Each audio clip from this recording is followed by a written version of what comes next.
하나님 나라는 제목으로 함께 말씀을 나누고 은혜 받는 시간 갖기를 원합니다. 한 주간 평안하셨습니까? 오늘 본문으로 들어가기 전에 1960년대 청교도 이야기로 말씀의 문을 열기를 원합니다. 신앙의 자유를 찾아 메이 플라워호에 몸을 실은 102명의 청교도가 북미 플라머스 해안에 내렸습니다.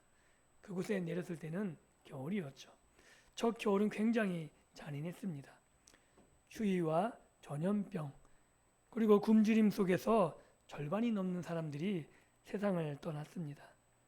살아남은 이들은 언 땅을 파면서 사랑하는 가족들을 그 언 땅에 묻고, 그러나 오직 하나님만 붙들고 매달렸죠. 그들의 지도자 윌리엄 브래드포드는 그 눈물의 나날을 일기에 빼곡하게 적어 두었습니다. 그런데 시간이 흐르고 수많은 세월이 흐르자 식민지의 풍요의 날, 하나님께서 허락하신 은혜들이 넘쳐 흐르기 시작했습니다. 고생을 모르고 자란 다음 세대는 더 넓은 농장과 더 많은 재물을 쫓아 교회에서 점점 멀어졌습니다. 뜨겁던 신앙은 식어버렸고 그 빈자리는 욕심과 이기심으로 가득 채워졌습니다. 그래서 늙은 브래드포드, 처음 메이 플라워를 타고 102명의 청교도들의 사람들과 함께 미국 땅에 닿은 지도자였던 그는 세상을 떠나기 전 찢어지는 마음으로 다음 세대가 다른 세대가 되지 않기 위해서 그들에게 이렇게 메시지를 선포하죠. 우리가 이 땅에 처음 닿았을 때 흘렸던 그 눈물과 하나님을 향한 절박함을 너희는 이 땅의 풍요로움 때문에 정말 잊으려 하느냐. 오늘 우리가 펼친 본문이 꼭 브래드포드가 다음 세대, 다른 세대가 아닌 다음 세대로 자라기를 열망하는 마음으로 그렇게 선언했던 것처럼 모세가 이스라엘 백성들에게 한 메시지가 결을 같이 하고 있습니다. 적과 꿀이 흐르는 가나안 땅을 요단강 하나 건너 앞둔 모압 평지입니다. 40년 광야의 모래바람을 다 통과한 이스라엘 새 세대가 이제 늙은 모세 앞에 서 있습니다. 신명기는 옛 율법을 기계처럼 다시금 읊어버리는 그러한 법전이 아닌 거죠. 약속의 땅을 눈앞에 둔 백성을 향해 하나님이 쏟아 놓으신 모세를 통한 사랑의 고백이라고 할 수 있습니다. 이 땅에 하나님의 나라를 세우라고, 가나안 땅이 풍요의 땅이 아니라 하나님의 나라로 세워지기를 원하는 하나님의 마음이 모세를 통해 전달되고 있는 겁니다. 그리고 오늘 우리도 또 하나의 모압 평지에 서 있을 수 있다고 말할 수 있습니다. 오늘 우리가 사는 세상은 쉬지 않고 우리들에게 속삭이죠. 너는 떡으로, 네가 가진 물질로 이 땅을 살아가야 된다. 이것이 오늘 우리에게도 끊임없는 유혹입니다. 그래서 그 물질이 우리에게 필요하기 때문에 더 높은 연봉들, 지금 주식이 아주 활활 타올라요. 거기에 모든 사람들이 올인하고 있죠. 그리고 한 번도 꺾이지 않았던 부동산, 이 부동산 신화, 이 모든 것들을 통해서 자녀들에게 모든 것을 물려주길 원하고, 이것으로 말미암아 우리가 평안하기를 원하는 수많은 떡, 이 떡이 우리의 생명줄이라고 생각하며 살아갑니다. 그런데 기억하셔야 됩니다. 이 모든 것이 하나님이 주신 좋은 선물입니다. 믿으십니까?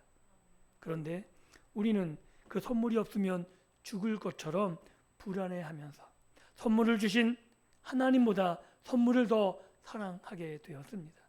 그것이 우상이라고 성경은 아주 적나라하게 우리에게 고발하고 있습니다.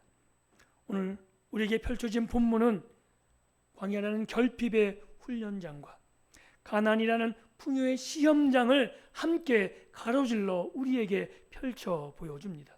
그리고 우리 마음에 깊이 자리 잡은 우리 속에 숨어있는 우상을 드러내고 있죠. 그래서 끝내 마침내 참 생명의 떡으로 오신 예수 그리스도를 우리에게 데려가는 그런 인도자 역할을 오늘 본문이 우리에게 하고 있는 겁니다. 그래서 오늘 우리가 함께 살펴보는 본문을 통해 하나님이 펼쳐 보여주신 그 은혜 속으로 함께 들어가 하나님의 은혜를 우리에게 그 아들까지 허락하시는 하나님의 놀라운 사랑을 경험하는 복된 시간이 될 수 있기를 예수 그리스도의 이름으로 축복합니다. 우리가 먼저 살펴볼 것은 하나님이 모세를 통해 우리에게 펼쳐놓으신 은혜가 있는 거죠. 모세는 가나안을 바라보는 백성의 고개를, 백성의 시야를 과거로 돌이킵니다. 앞이 아니라 지나온 것, 지나온 과거를 회상하며 보라는 거죠. 12절에 이렇게 기록하고 있습니다. 내 하나님 여호와께서 이 40년 동안 내게 광야길을 걷게 하신 것을 기억하라. 사람의 눈으로 보면 이 40년은 실패의 시간입니다. 가데스 바네아에서 한번 불순종한 대가가 아무것도 남기지 못하고 흘려보낸 세월처럼 보입니다. 하나님께 불순종한 그 기간 40일을 하루를 1년으로 환산해서 40년을 보내는 거죠. 마실 물도 없고 불뱀과 전갈이 우글거리는 그 땅에서 사람은 제 힘으로 하루도 버틸 수 없습니다. 그런데 하나님의 눈은 사람들의 눈과 달랐습니다. 광야는 길을 잃어 헤맨 곳도 아닙니다. 그저 이스라엘이 벌을 받는 곳도 아니었습니다. 하나님이 친히 설계하시고 친히 걷게 하신 신앙의 학교라고 말할 수 있는 거죠. 사람의 죄가 빚어낸 아픈 자리, 죄, 그 결과조차도 하나님은 당신의 자녀를 길러내시는 은혜의 교실로 바꿔내셨다고 모세는 오늘 본문을 통해 우리에게 보여주고 있습니다. 본문은 하나님이 광야로 하신 일을 두 마디로 딱 정리합니다. 하나는 낮추셨다는 거죠. 애굽의 고깃가마를 그리워하며 자기 힘으로 살아보려 했던 뻣뻣한 이스라엘의 목을 꺾으십니다. 오직 하나님만 붙들게 하셨다고 말하고 있는 거죠. 또 하나는 시험하사입니다. 여기서 시험은 넘어뜨리는 함정이 아닌 거죠. 불이 금속을 녹여 찌꺼기를 걷어내듯이 마음 밑바닥에 무엇이 들어있는지를 환히 드러내시는 그 일을 하셨다는 겁니다. 이런 거죠. 너는 정말 나를 신뢰하느냐? 이스라엘의 속마음, 그 속마음 속에 무엇이 있는지 광야의 길을 통해서 그들의 마음을 다 드러내셨다라고 말하고 있는 겁니다. 이스라엘 백성처럼 오늘 우리도 광야를 지납니다. 갑작스러운 병이 들 수도 있고 우리의 사업이 힘들어질 수도 있습니다. 자녀 문제 때문에 밤잠을 설칠 수도 있고요. 끝이 보이지 않는 그런 어려움이 우리의 삶을 짓누르기도 합니다. 그리고 평생 가게와 사업장을 지키고 또한 우리의 일터로 나가는 그 발걸음이 그렇게 쉽지만은 않을 때입니다. 바로 그것이 광야라는 거죠. 그런데 이스라엘 백성처럼 우리도 그 광야에서 똑같은 탄식을 하고 있는 거죠. 하나님이 과연 나와 함께 하시는가? 하나님은 나를 사랑하시는가? 하나님은 나를 이곳에서 지키기에 능하신가? 이 질문을 똑같이 하게 된다는 거죠. 그런데 생각해 보셔야 합니다. 광야는 우상이 힘쓸 수 없는 자리라는 거죠. 내가 생명처럼 붙들던 돈, 성공, 최면, 사랑의 인정 이런 모든 것들이 힘을 쓸 수 없는 자리가 바로 광야라는 거죠. 우리가 의지하던 우리가 그렇게 갈망하던 그 모든 것들이 우리의 움켜진 손가락들 사이로 다 빠져나가는 그 현실을 목도하면서 우리는 알게 되는 거죠. 야, 내가 지금까지 무엇으로 살고 있었나? 내가 하나님으로 산 것이 아니라 이런 헛된 것들을 붙잡고 살고 있었나를 아주 직면하면서 경험하게 되는 것이 우리의 삶의 광야라는 거죠. 그런데 더 놀라운 사실이 있습니다. 그 결핍의 광야가 동시에 하나님의 은혜, 하나님의 지켜주심을 확인한다는 사실입니다. 하나님은 분명히 말씀하셨습니다. 40년 동안 그들의 옷이 헤어지지 않게 하셨고 발이 부르트지 않게 하셨습니다. 아버지가 자식을 징계하듯 때론 엄하게 다루셨지만 결코 이스라엘을 품에서 떼어놓은 적이 없으십니다. 병이 낫고 큰 돈을 버는 것만이 은혜가 아닌 거죠.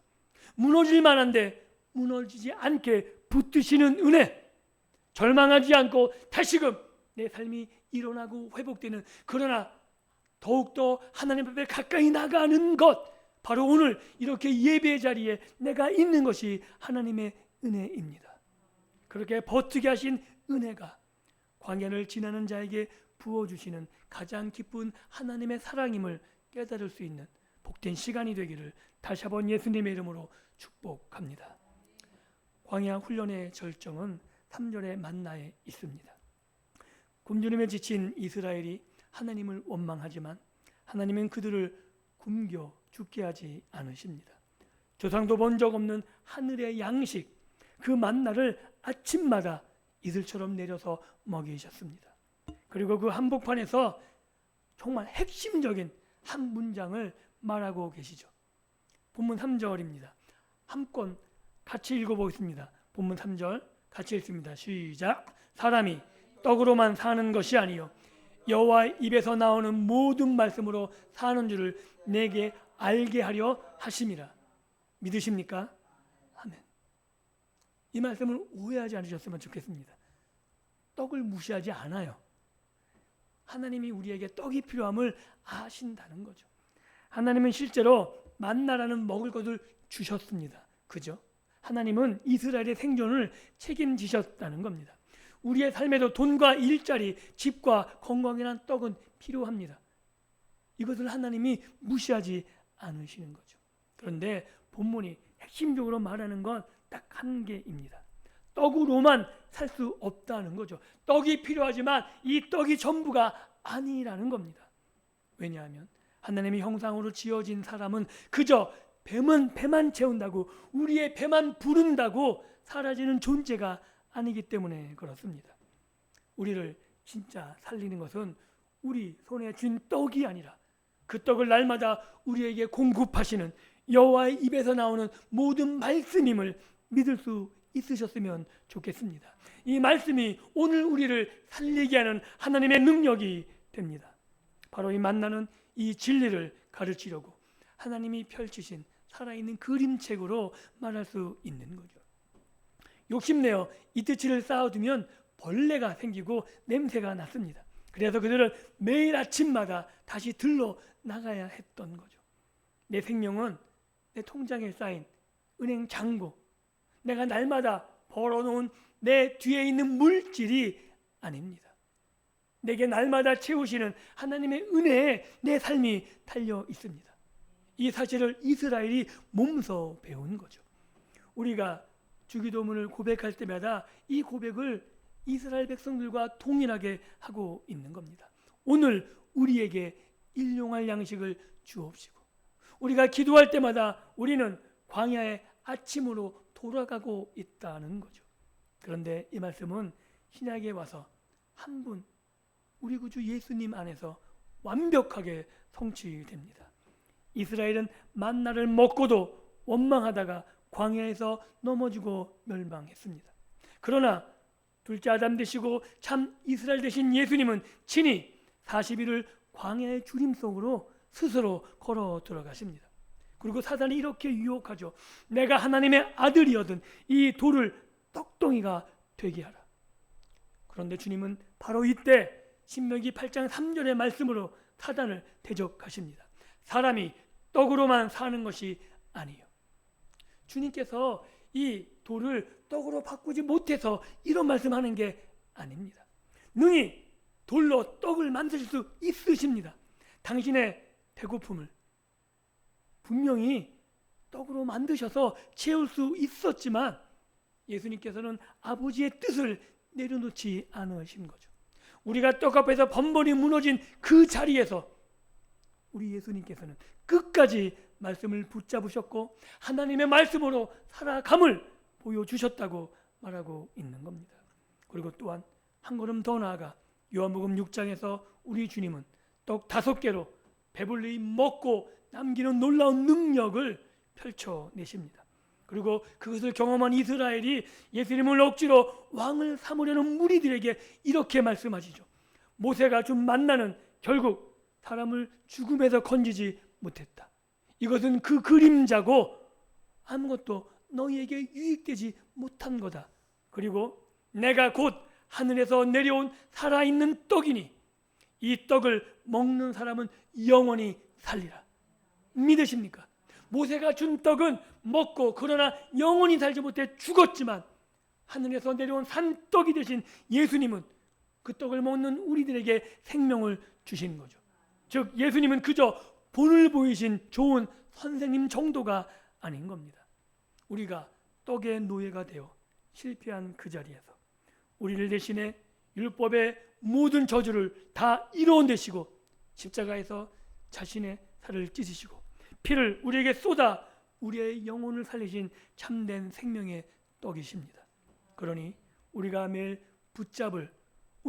붙들고 먹어야 될 양식은 따지고 보면 우리가 손에 잡은 이 땅의 물질적인 떡이 아니라 우리의 구주 되신 예수님이심을 우리가 믿음으로 고백해야 합니다. 그리고 모세는 다시 한번 가나안을 향해서 이스라엘 백성에게 말하고 있죠. 7절부터 그려지는 약속의 땅은 그냥 넓은 땅이 아닙니다. 시내와 샘이 흐르고 밀과 보리, 포도와 무화과 석류, 올리브 기름, 꿀이 넘치는 땅입니다. 오죽했으면 포도 한 송이가 우리는 요만한데 두 사람이 메고 오잖아요. 아마 지금도 그런 건 인간의 유전 기술로도 못 만들 거예요. 7가지 소산이 가득한 전혀 모자람이 없는 땅. 즉 하나님이 온전히 회복시키신 범죄함 없을 때 에덴이라고 말하고 있는 거죠. 거기에 돌에서 철을 얻고 산에서 구리를 캐는 살림을 꾸리고 그 살림을 지킬 힘까지 갖춘 땅이라고 하는 거죠. 그런데 사람의 마음은 알다가도 모르는 겁니다. 광야에서 우리를 넘어뜨리는 시험이 원망과 의심이라면 가나안에서 우리를 무너뜨리는 시험은 교만과 망각이라는 거죠. 곡간이 차고 배가 부르면 사람은 이상하게도 모든 것이 하나님의 은혜였다는 사실을 까맣게 잊어버리죠. 혹시 아십니까? 잘 되면 누구 탓이요? 내 탓이요. 못 되면 누구 탓이요? 조상 탓이요. 이게 인간의 아주 아담과 하와의 범죄 이후 인간이 가진 속성이라는 거죠. 그래서 모세는 이렇게 경고하는 겁니다. 내가 배불러 좋은 집을 짓고 소와 양이 불어내고 은과 금이 쌓을 때 내 능력과 내 손의 힘으로 내가 이 재물을 얻었다고 말하지 말라. 이것이 너의 올무다라고 경고하고 있는 겁니다. 이게 가나안에서 이스라엘이 빠질 함정이었고 오늘 우리 교회가 이 땅에서 번성하고 이 땅에서 성공한 교회로 보이는 우리 시대에 마주한 우상이라고 말하고 있는 겁니다.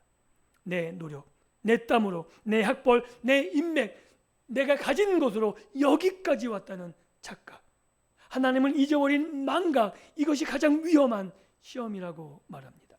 그러나 그 가나안의 좋은 땅은 이스라엘이 잘나서 차지한 전리품이 아닙니다. 하나님이 아브라함에게 하신 약속 때문에 지금 이스라엘이 시험에 잘 통과한 것이 아니라 선조 아브라함과 하나님이 아브라함에게 주시겠다고 약속하셨기 때문에 거저 주신 선물입니다.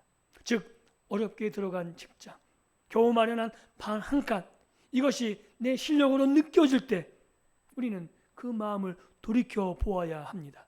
수십 년 흘린 땀이 헛되다는 말이 아닙니다. 우리의 노력을, 우리의 노력들, 우리의 가진 것을 무시하는 것이 아닙니다. 다만 그 땀에 숨을 벌어 넣으시고 그 땀을 통해 우리를 채우시는 그 하나님이 우리와 함께 계시다고 말하고 있는 것이고 그 하나님의 손길을 기억하라고 말하고 있는 겁니다. 그렇다면 이 풍요의 함정을 우리가 어떻게 극복하고 넘어가야 합니까? 모세는 오늘 보면 10절에서 이렇게 답을 허락합니다. 내가 먹어서 배부르고 내 하나님 여호와께서 옥토를 주셨으므로 말미암아 그를 찬송하라. 오늘 본문은 배부름에서 멈추지 않습니다. 세상은 더 많이 가지고 배부르면 그게 행복이라고 가르치죠. 딱 여기까지 세상은 가르칩니다. 그러나 그 배부름은 우리 인생의 마침표가 아니라는 거죠. 하나님이 풍요를 주신 까닭은 단지 행복하고 우리 마음에 배불러서 우리가 거기서 즐기고 그러라고 주신 게 아닌 거죠. 그 선물을 통해 그 선물을 주신 하나님을 찬송하라고 우리에게 허락해 주셨다는 겁니다.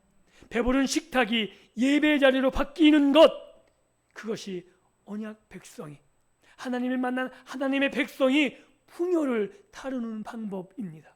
풍요에서 만족하는 것이 아니라 풍요를 통해 예배의 자리로 나가 하나님을 기리고 하나님께 영광 돌리는 삶을 사는 것, 그 풍요를 나누고 그 풍요를 통해 하나님의 이름을 높이는 것, 이것이 오늘 우리가 살아가야 될 자리라고 말하고 있습니다. 그리고 우리의 구주 예수님은 이 풍요의 시험까지 온전히 통과하셨죠. 사탄이 천하 만국을 예수님 앞에 펼쳐 보입니다. 그 영광을 다 보여주면 이렇게 말하죠. 내게 절하면 내가 다 주겠다. 주님은 십자가를 비껴가는 그 손쉬운 영광들, 마치 사단이 무릎 꿇으면 십자가에 못 박지 않고도, 내가 십자가에 죽지 않고도 모든 것이 가능한 것처럼 그렇게 생각할 법한데 그렇지 않으신 거죠.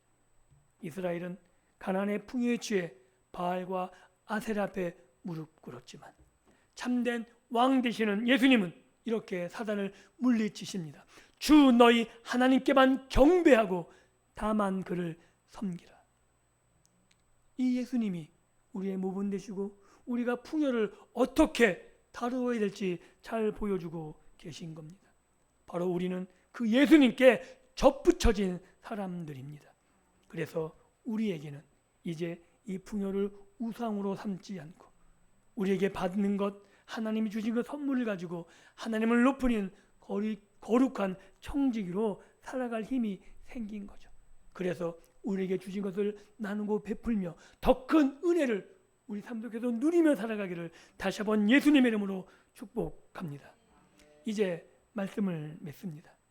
오늘 본문이 우리에게 건네고 있는 말은 분명합니다. 우리는 모두 떡이 필요한 연약한 사람들입니다. 그래서 매일의 떡을 기도해야 합니다. 하나님은 우리의 고단함과 우리의 필요를 모른 척하지 않으십니다. 그래서 날마다 이스라엘 백성들에게 만나를 내리셨던 것처럼, 그들에게 가난의 풍요를 안겨주시는 좋은 아버지이신 것처럼 우리에게도 날마다 채워주실 것이고 풍요를 허락해 주실 겁니다. 그때 결코 속아서는 안 되는 겁니다. 피땀으로 쌓은 재물도 남부럽지 않은 나의 모든 스펙들 명함, 자녀의 성공들, 심지어 안정된 교회의 모습이 우리 눈앞에 펼쳐진다 해도 그것이 우리를 영원한 죽음에서 건져내지 못한다는 거죠. 우리에게 주시는 그 떡은 하나님께서 우리에게 허락하신 선물일 뿐입니다. 그것이 우리가 섬길 것은 아니라는 거죠. 선물이 하나님의 자리를 대체하는 그 순간 그것은 결국 우리의 삶을 올가매는 우상이 되고 우리의 생명을 갉아먹게 될 것입니다. 지금 거센 모래바람 속 결핍의 광야 한복판에 서 계십니까? 그렇다고 해도 두려워하지 마십시오. 하나님이 우리를 버리신 것이 아닙니다. 광야에 있는 그때에는 하나님께서 우리를 온전히 깨끗게 하시는, 하나님의 백성으로 채우시는 순간이라고 오늘 본문이 우리에게 알려주고 있습니다. 하늘의 생명으로 채우시려고 우리를 그 은혜의 자리에 눕히고 계신 것입니다. 반대로 족같골이 흐르는 평안과 풍요를 누리고 계십니까? 그때 더욱 십자가를 꼭 붙잡으시기를 예수님의 이름으로 축복합니다. 내 힘으로 다 이루었다는 그 오만한 생각들, 그것이 내 생명의 전부라는 그 생각들을 내려놓으실 수 있기를 원합니다. 배부른 그 자리에서 나를 자랑하는 대신 그 모든 것을 내게 허락하신 하나님을 소리 높여 찬양하는 우리 모두가 되기를 다시 한번 예수님의 이름으로 축복합니다. 우리는 연약해서 결핍 앞에서 쉽게 원망합니다. 또한 풍요 앞에서 쉽게 하나님을 잊어버리는 사람들입니다. 그럼에도 불구하고 우리가 절망하지 않는 이유가 있는 거죠. 떡의 유혹을 이기시고 세상의 영광을 마다하시고 십자가라는 가장 깊은 광야 끝까지 통과하신 우리 구주 예수 그리스도께서 우리를 위해 친히 참 생명의 떡이 되어 주셨기 때문에 우리에게 그 생명의 떡을 허락해 주셔서 우리로 그 떡을 먹고 생명에 이르게 하셨기 때문에 우리에게 소망이 있는 겁니다. 오늘 이 시간 세상의 떡으로 살려 했던 우리의 어리석음을 십자가 앞에 내려놓기를 원합니다. 그리고 함께 고백하기를 원합니다. 내 생명도 물질도 사람의 인정도 오직 하나님과 참떡이신 생명의 그리스도 앞에서 아무것도 아님을 오로지 하나님만이 하나님이 보내신 참 생명 되신 예수 그리스도만이 우리의 참된 떡임을 고백할 수 있기를 원합니다. 그래서 참된 하나님 나라 언약 백성으로 하나님이 주시는 풍요를 누리며 찬양하며 믿음으로 걸어갈 수 있기를 원합니다.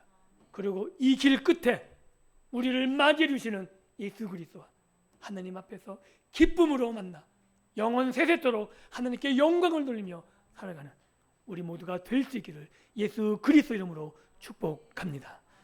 기도합니다.